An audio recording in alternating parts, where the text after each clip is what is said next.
Hi, everyone, and thank you for joining us. Today, we are going to discuss something we likely all interact with daily: plastics. We are overtaxing the planet, taking more and more resources well beyond what can be renewed each year.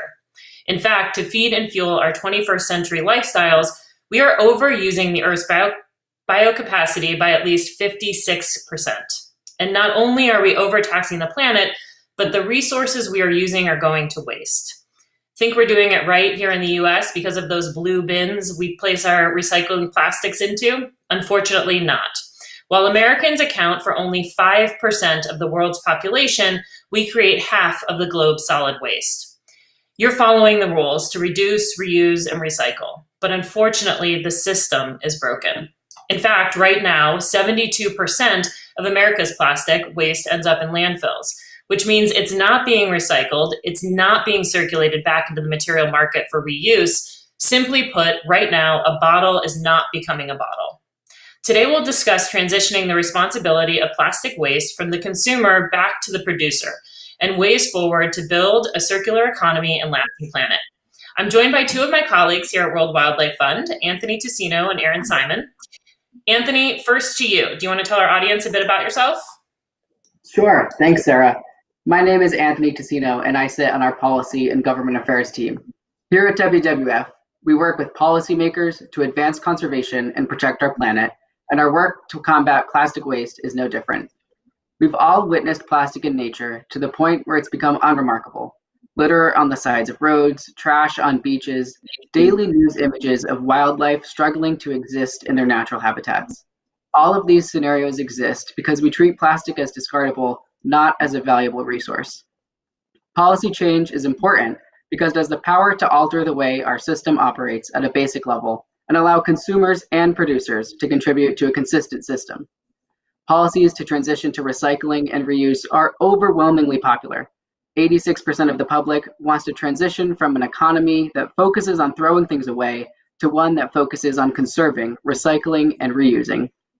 In Congress, we've seen great enthusiasm to tackle these hard challenges. The Break Free from Plastic Pollution Act is the first national bill to reimagine the way plastic and materials are created, used, disposed of, and reused. A key policy mechanism, known as extended producer responsibility, connects producers of plastic waste to the recycling system to recover those materials and make new products out of existing ones. But we also need to ensure that plastic production and disposal doesn't impact local communities. Our current federal regulations allow leakage from production plants to contaminate our air, our water, and our soil. And we're working with leaders around the globe too, to ensure that positive action here in the US is echoed across the world. Plastic leakage into nature affects every nation, and every nation must work together to change the system. In our policy and advocacy work, we've noticed that our corporate partners are committed to making change, and we here at WWF are committed to holding them accountable and connecting all actors in the plastic waste cycle. I'll turn it over to my great colleague, Aaron Simon, Head of Plastic Waste and Business, to talk more about how we work with the private sector. Thanks so much, Anthony, and thank you, Sarah. So I'm Aaron Simon, and I am a packaging engineer and material scientist. So before I came to World Wildlife Fund to work in the private sector engagement team, I was at Hewlett Packard for 10 years, and my job was really to rethink how we use materials for the benefit of humanity. And in that time, I started to notice that I spent a lot of time really focus on the way we interacted with materials and not a lot of time thinking about what the cost was to the environment and communities when we take that material in the first place, and definitely not what happens when we're done with it if it was beyond sort of that recyclable category. So when I joined World Wildlife Fund about 10 years ago, my job was to work with companies to help them think differently about the way they were using materials, making sure that they were really considering how they were taking those things from the planet in the first place, how they were designing them, selling them, using them, and of course, making sure that we reuse those valuable materials over and over again so that they don't end up in nature. And the way we really do that is by helping companies to understand what their footprint is in the first place, right? You can't manage what you can't measure. We have to help companies to understand, what are you sourcing? What is it being made into? Where is it going? And what happens to it? And from there, you can really drive some ambitious strategies for them to reduce their footprint, whether that's rethinking the materials they're using in the first place, whether it's rethinking how the consumer uses that material, right? Like moving to reuse models, or these days, it's really about asking for more ambition around advocating for policies. And so I'm super excited to have this conversation with you guys today to tell you a little bit more about how we're really elevating the power and leveraging the power of both businesses and governments so that the changes that you try to make, the impact that you try to make every day, can be more and more powerful. I think that's great, and it's a good setup for where I'd love to start this conversation. So I know that very quickly we're going to get into looking at the future and the solutions that we would like to set the tone with. But first, I think we need to establish why there's so little plastic waste recycled currently or being disposed of correctly. How did we get here? So let's kind of maybe look back in order to look forward. Erin, if we can start with you on that one, I think that would help set the foundation. Yeah, well, there's a couple of factors that come into play here. One, while plastics are really everywhere, as both Anthony and Sarah sort of highlighted in their opening comments, that hasn't always been the case, right? Plastics are actually a relatively new material. In fact, half of the plastics ever produced were produced in the last 15 years. And that's because they are low cost, low energy, and highly versatile materials that we can use for everything, right? It's in our clothing, in our construction, in our electronics, it's in our cars and airplanes, lightweight them. It's helping us protect our food. And of course, of this last year, we really came to understand how much that helps with our human health and safety and, in doctors' offices and hospitals. And so we've really proliferated the use of it, but at the same time, we have not done much to invest in infrastructure or the technologies to make sure that those materials could come back and be used again and again. And on top of that, specifically in the US and in many European countries also, we have, over the last few decades, really divested of our recycling infrastructure because about 20 or so years ago, China realized a huge market for recycled plastic. And so they were sourcing that plastic waste from other countries like the US and Europe. I think 95% of the EU's plastic waste was being sold to China, and I think in the US is around 70%. We were selling this plastic waste to China, and they were recycling it. Well, recently, and I think this is because of single stream sort of driving a lower amount of quality in that, so more food contaminations, more mixed materials that really reduce the quality of that trash being sold to China. China decided that they were done. That they weren't getting as much valuable plastic to make into recycled plastic to sell again as they were before. And so there's this thing that happened back in 2017, really went into play in 2018 called the China Sword, which says, we don't want any more of your plastic. Well, so since we started selling to them about 2 decades ago and now when they stopped taking it, we haven't been investing in our infrastructure and we haven't been focused on really good policies here in the US. And so we're at this point now where we have continued to grow the way we're using plastic. We have continued to, but we have not figured out how to fix it, and we haven't made all of the infrastructure investments, et cetera, that we need to. And so that's why we are here today, right? Where, we only have 9% of our plastic in the US being recycled. And that's problematic because we already know it has huge implications when it's not ending up back in the system. So I think that's how we got here, but it also showcases a huge opportunity for how we can get that material back and start using it again. Anthony, anything to add on the policy side to kind of bring us up to speed? Yeah, for sure. We've been managing our plastic waste and all of our waste, our household waste, at a very local level. And that equates to about 22,000 different municipalities or different recycling systems actually serving the entire United States. So there's been no clear signal and no clear way to streamline the way that we handle our waste. We're doing it 22,000 different ways. Some ways are better than others.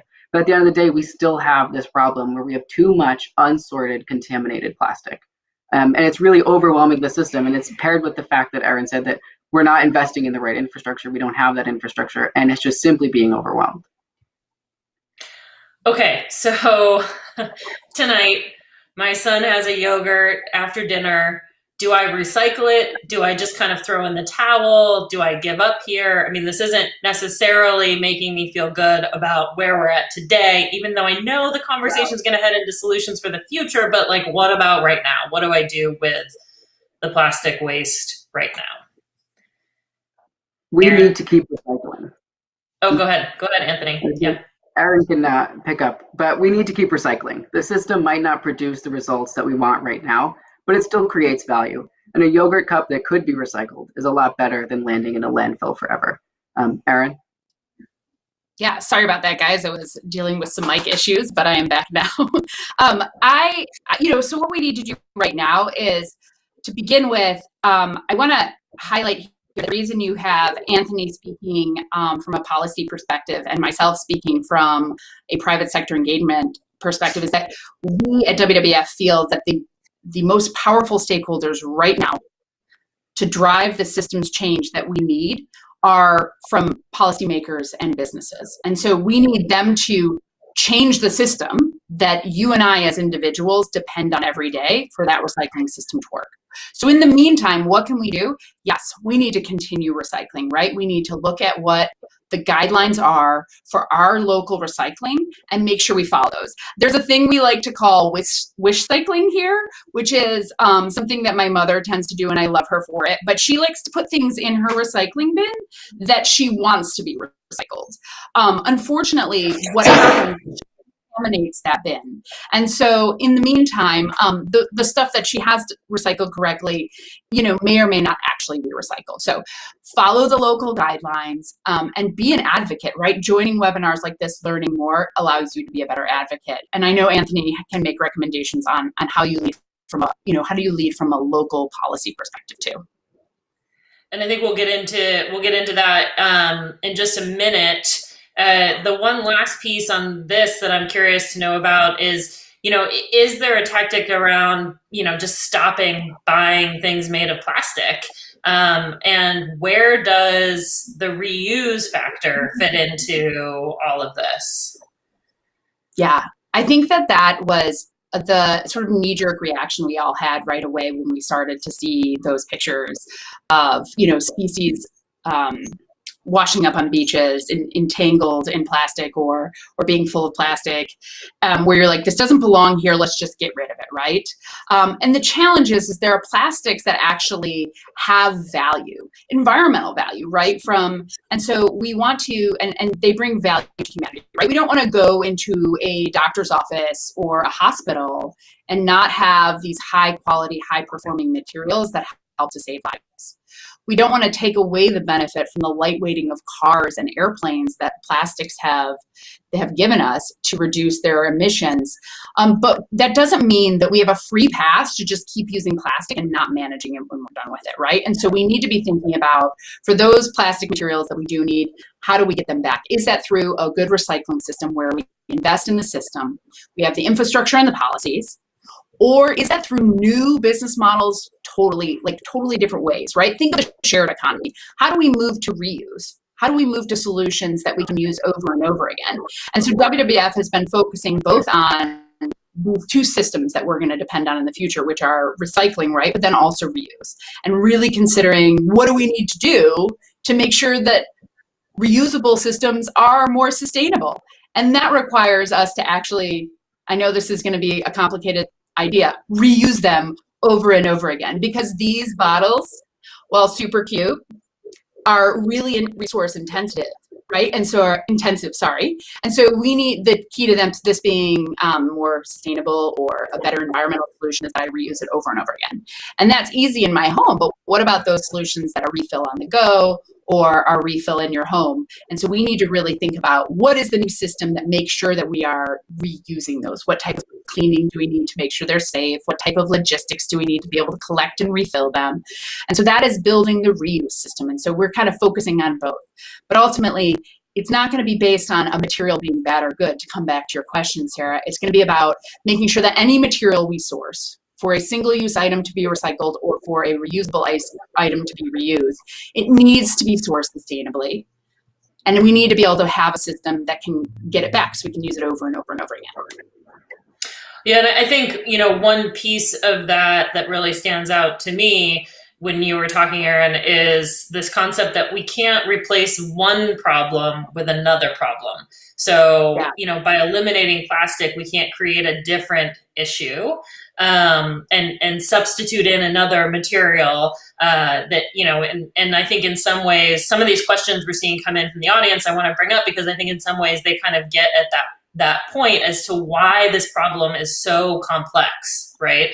So, Yeah. one of the questions from the audience is, why is plastic so cheap to produce, right?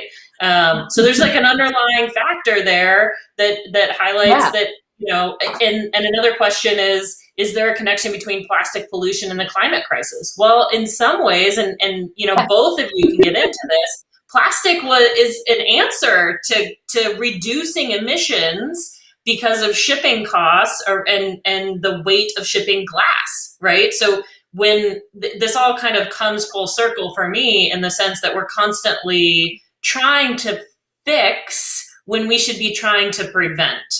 Yeah.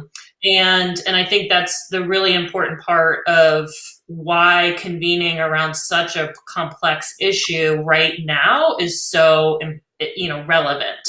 But Erin and Anthony, I'm not sure who wants to take this, but I think talking about and kind of getting into why is plastic so cheap, and maybe some of those just connections between plastic pollution, the climate crisis, the systemic issues that we kind of are facing. Yeah. Yeah. Why don't I tee up some points, Anthony, and then you can add it from a policy perspective. I think to begin with, why is plastic so cheap? It's because it's been highly subsidized. And that means that there's discounts for its production, therefore any market value, so what they can sell it for is much higher, so the profits they can make. So I think many of you know that majority of plastics today come from petroleum, right? They come from oil. And so anytime you get a barrel of oil, you sort of through these chemical processes, you sort of slice off different lengths of chains of carbon to create products, whether you're creating gasoline or whether you're creating chemicals that produce plastics. And so out of that barrel of oil, you get a whole bunch of products that came from this really lovely non-renewable resource. And so and all of those products are really highly valuable and are subsidized, right? So that's why it's so cheap. And until we address that, in this plastics pollution crisis, we will not be moving forward with really effective economical solutions because it makes it hard to compete with that from a recycled content perspective, right? If recycled content costs more than virgin, right? The same thing for sustainably sourced bio-based, that's more expensive, right? Reusables could be more expensive. And so we really need to address that cost disparity. The second piece of this is, so what is the connection to climate, right? This is where it can get fuzzy because there are benefits from a climate perspective, as Sarah mentioned, but there are huge impacts too. Every single material that we use today comes at a cost, right? If you're making glass, that comes from sand. Every time we mine for sand off the shorelines or the bottom of the ocean, we cause erosion, or we totally mess up that ecosystem. If you're talking about aluminum, we have to mine for bauxite to get aluminum. To mine, we have to totally displace entire ecosystems and communities. It has water and chemical implications, right?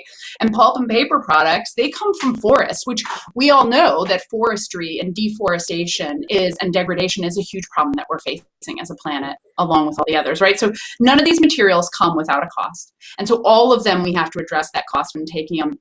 And every single one of them needs to be kept in the system for as long as possible, right? We talk about this from the framing of plastics, but we need to be getting those materials back. We are a growing population who is overusing the planet's biocapacity. And so we need to start using less from the planet in the first place and being better stewards of it. So I think there's a whole host of opportunities of how we can do that with a much lower carbon footprint in the process, because we need to do that ultimately. So Anthony, I don't know what you want to build in to add on to that, because there's a lot to there. Yeah, no, that's a great answer. And I think speaking about the costs being disassociated with the use of plastic, importantly in the extraction of plastic from petroleum products, but also in the disposal of plastic, that currently, because our recycling infrastructure isn't there, the cost of recycled content is more than the cost of virgin plastic. And the cost to landfill a valuable PET bottle is so disassociated from what that valuable bottle could be. It could become another bottle, but it's so easy for it to go into a landfill, which the costs of that landfill are disassociated from the landfill itself. When you dump something into a landfill, it doesn't consider 20 years from now that we might need to clean up or cap that landfill, or 20 years from now that might be leaking into the environment or leaking into local ecosystems. And so the cost of plastic production and plastic disposal isn't necessarily tied into the very tangible cost of plastic as a package or plastic as a product. It's really separated out, and we've seen environmental consequences of really disposing this plastic and not doing anything with it that far sort of outweigh what the cost and what the value of recycled content could be. And, so we asked for some questions to be submitted in advance. We got several questions in.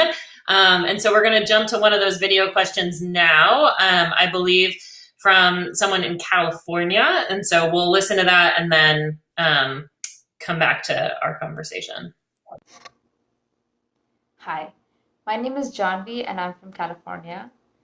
At the ground level, I try my best on an everyday basis to minimize my consumption of plastic. And at the same time, I encourage people around me to do the same. But my question ultimately is, what can I do, or what actions can I take to reach out to my government leaders to push for their support on policies that help curb plastic pollution? Should I approach them on a local level, or should I be reaching out to them on a federal level, or both? Thank you. Okay, so as you heard from Janvi, I think this is a question we hear quite often. What can people do? And I think right now is the time for that action. Our government is paying attention. This is absolutely, from what we've experienced, a bipartisan, everybody's involved issue. And this is, everybody has the opportunity for a solution. Anthony, I would love to get your take and dive in a bit deeper on this side of things in particular. Absolutely. Recycling and advancing recycling is an incredibly popular issue. Over about 80% of the public supports these types of policies. So it's important to reach out to every level of government, from your federally elected officials to your local representatives. They all have a role to play in advancing recycling in our national and local economies. At the federal level, you can sign on to ask your members of Congress to co-sponsor the Break Free from Plastic Pollution Act, which I mentioned earlier. It creates the first extended producer responsibility system for packaging and ensures that plastic production doesn't pollute our local communities, and establishes important standards for using recycled content. But it's even more important to contact your local elected officials. This could be your city councilors, your county executives, your local elected officials in your town, even state or local recycling agencies.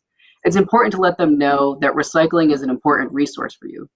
In the pandemic, local budgets have been stretched incredibly thin, and recycling programs across the country have been cut simply because they're not profitable to run at a local level. So it's important to let them know that recycling is important to you. They'll often give you resources to help you recycle better, and contacting your local elected officials has real power. It could be a simple phone call, an email, or a letter. It goes a really long way in ensuring that we're keeping the infrastructure and systems there that we need to have to advance recycling and reuse. And I will say, I know we've seen in the chat here live, and we get this question repeatedly on, you've 20,000+ different recycling systems in the US. Every single one is slightly different, right? I know in my county, for instance, it's leave the caps on the bottles. I know in the counties surrounding us, it's take the caps off the bottles. And so you as the consumer hold all of the responsibility in doing the research, figuring out what can be recycled, what can't be, what am I wish recycling, as Aaron brought up, right? Like I'm putting something in there hoping it's recyclable and saying to the recycling company, you make the decision as to whether or not it can be, which frankly is actually really bad, because they will end up typically throwing out a bunch of things that are recyclable because it's then considered contaminated, or they don't have the resources to go through it and separate it out, right? So I think that this is such an important part of the conversation. Right now, for folks who are having a problem figuring out what's recyclable and what's not, access to the internet is really the biggest key. So typing something in like your zip code, what can I recycle in my zip code? There will also be differences between single family houses and multifamily houses. So I'm talking about apartment buildings versus condos versus homes that are standalone versus attached homes.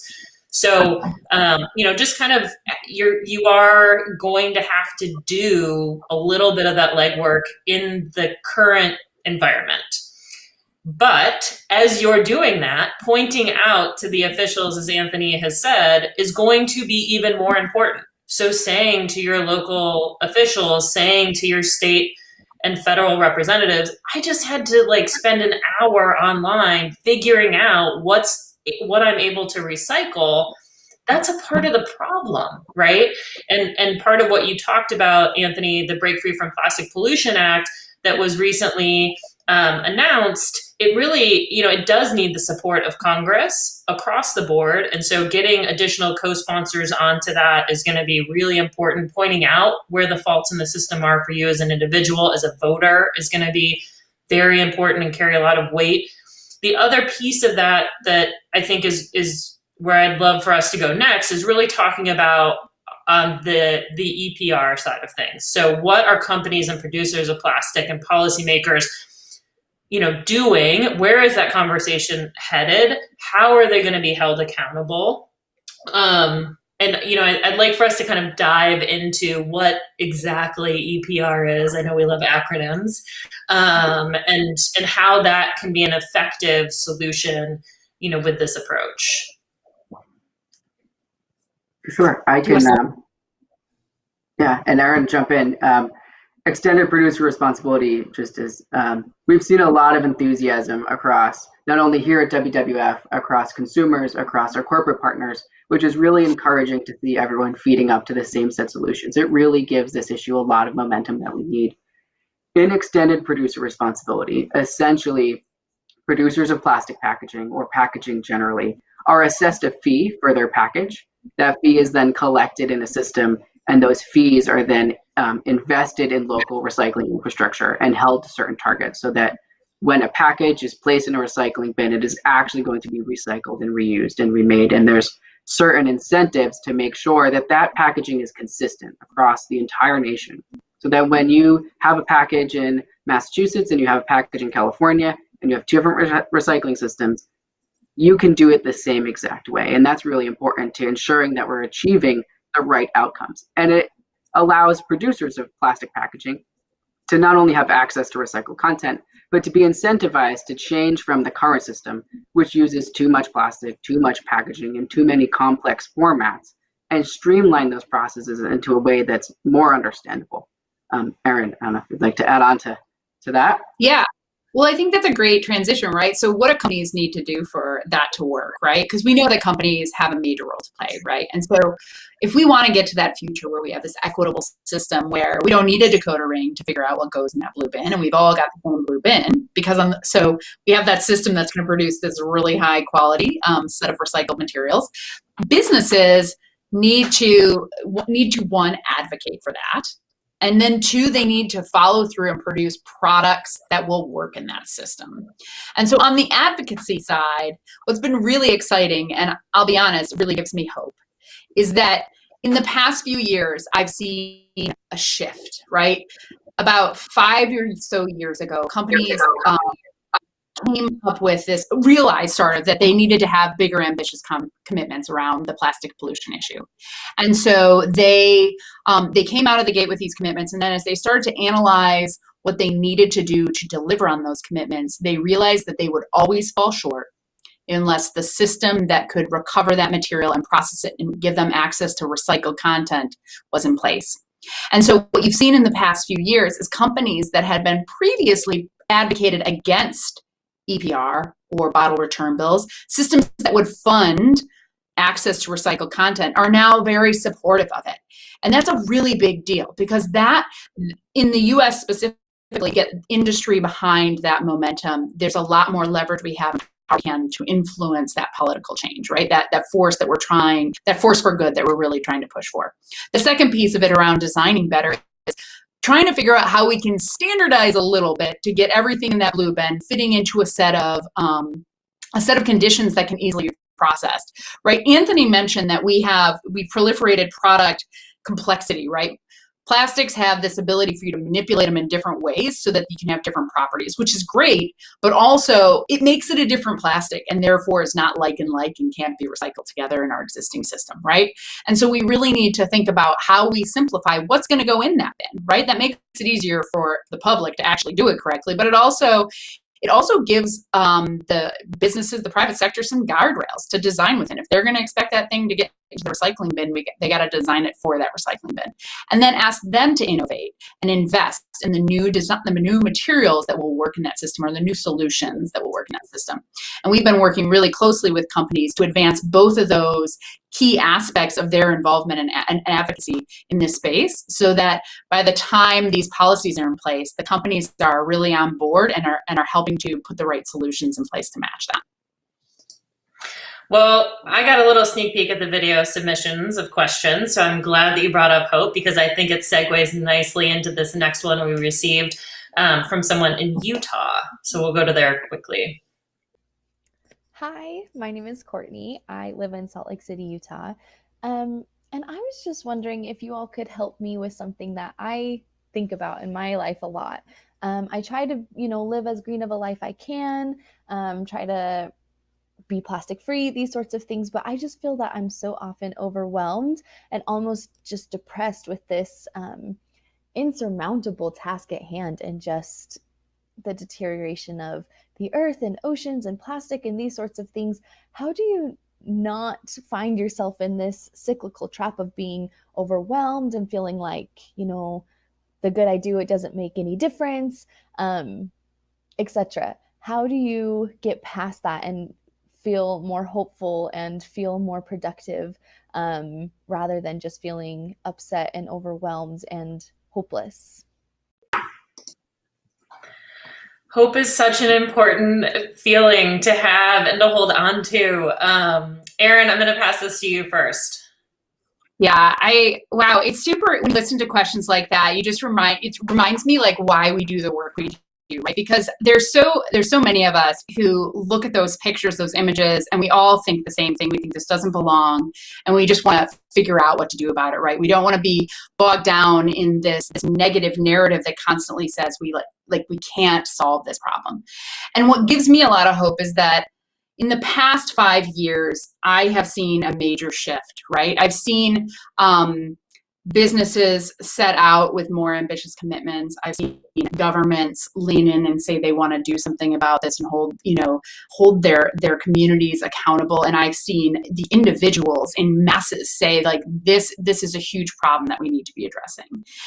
And what's really phenomenal is that we've got all that momentum, but I think we've also got the right tools in our toolbox too. So the science tells us that if we don't do anything right, if we stay the course as we are, that we will only make this problem worse, right? We'll have twice as much plastic in the oceans. We'll produce twice as much plastic. We'll have 3 times as much that ends up in the ocean, and 4 times as much that'll just hang out there forever.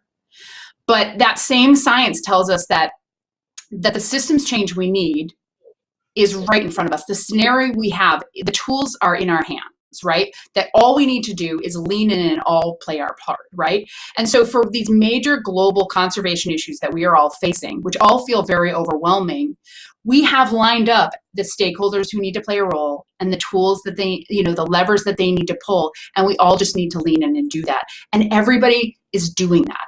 And that gives me a lot of hope, because I think that with what we've seen in the last 5 years happen, Sarah, this change from where before we were hoping that just by making things more recyclable and using more recycled content and maybe using less, we would solve it, and doing that year over year, like we've changed, right? We've said that we need a whole overhaul in the way we think about plastics.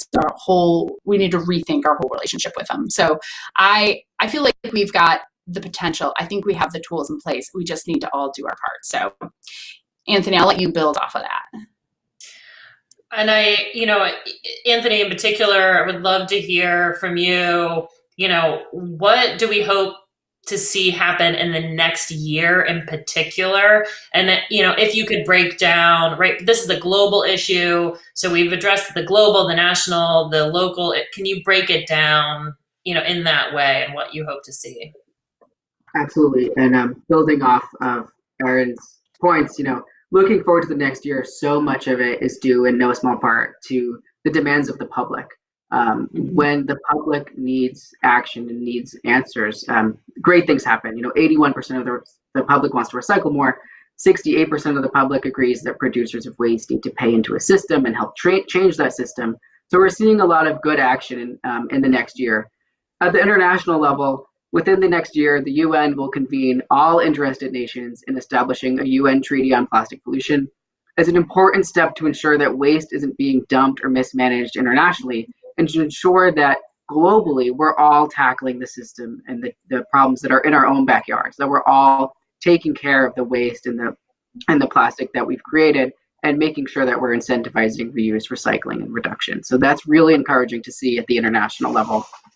In the United States in the next year, we can expect big action on extended producer responsibility at the national level, which is really important to key policymakers to really revamp and revitalize the way that we handle our recycling.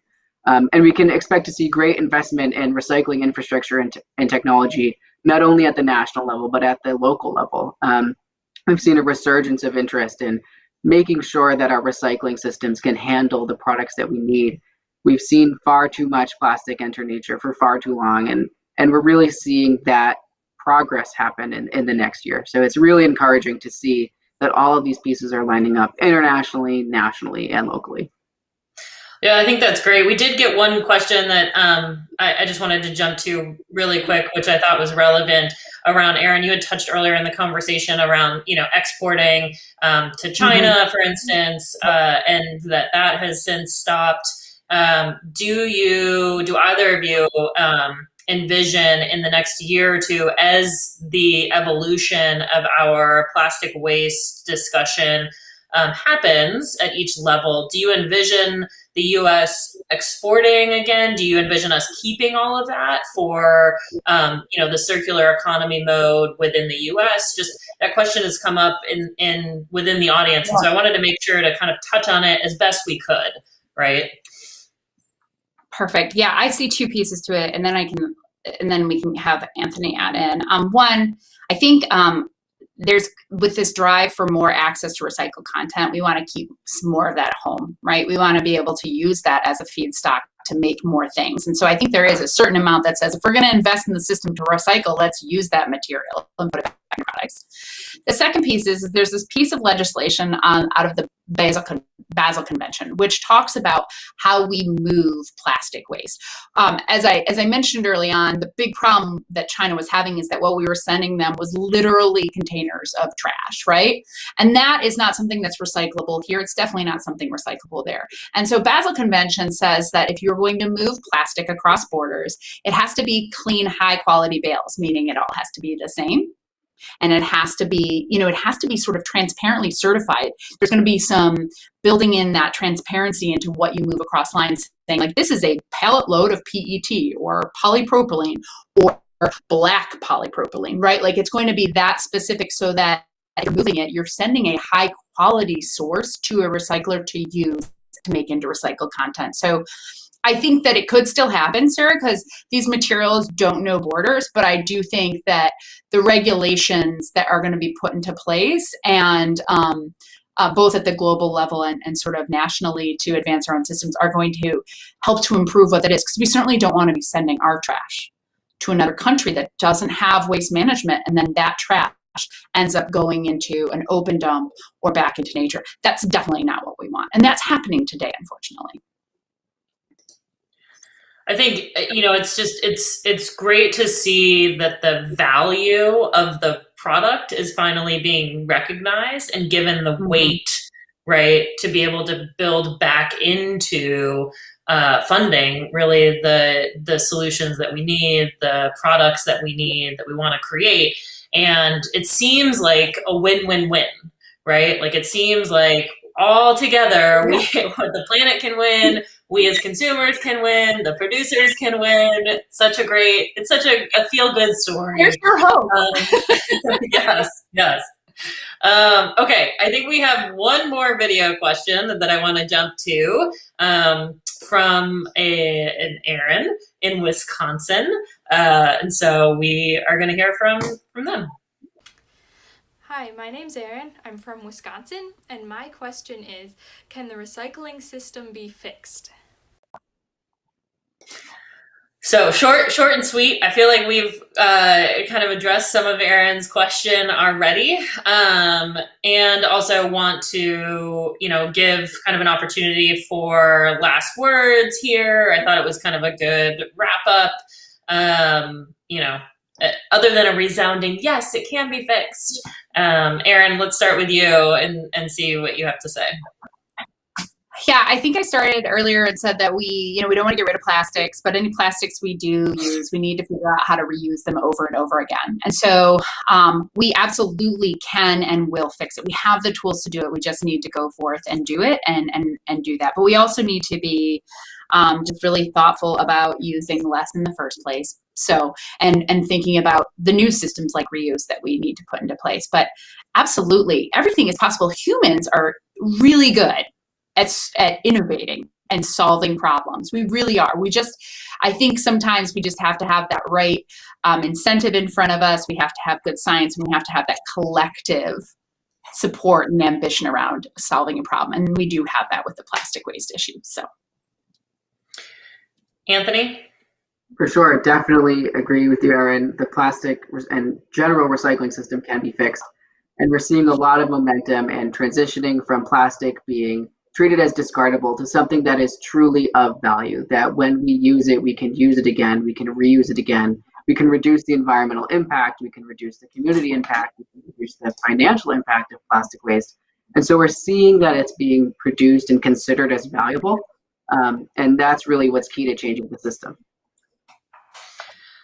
I think that's great. Erin, Anthony, thank you so much for joining me today in this conversation. It is not the last one we will have, nor the last opportunity to answer questions from everyone involved in this across the country and the globe. We welcome your questions. Please get them in, and we will do our best to address them both within our website, but to you directly.